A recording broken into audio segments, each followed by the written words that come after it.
Now let's study what it takes to lose weight. In Lesson 2.5, we saw that an average person can lose 1 pound if he burns 3,500 calories more than he consumes. Let's say that after reaching the 200-pound plateau, Bubba has had enough and decides to work on losing some weight. The table shows his weight if a certain number of calories is burned. Find the slope of a line based on the data in the table. Use weight for y coordinates and thousands of calories burned as x coordinates. Recall that slope is change in output divided by change in input. So we're going to do something a little bit different this time. We're going to go ahead and leave our answer as a fraction. But I am going to use these 2 points and right here. You could use any 2 pairs of points you wish.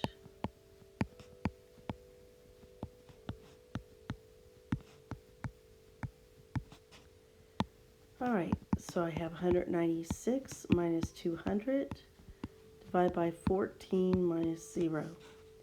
So the numerator, I think you see, will get a -4, and the denominator we get a 14. Now that will reduce to a -2/7. So our slope is a -2/7.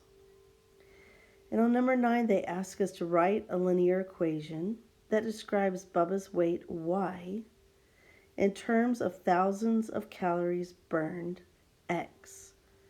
Use your answer, your answer to question 8 will help. Well, we know what he started at, right?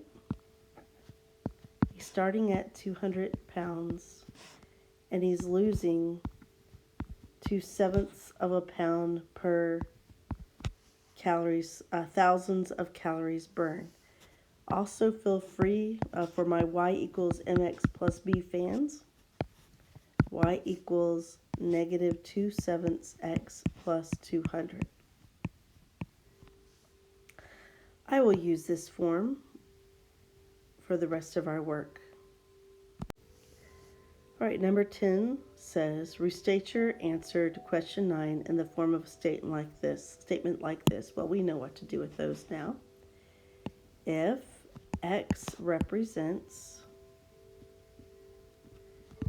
and that would be calories, that's input, right? So calories burned in thousands, then y equals -2/7 x plus 200 represents weight.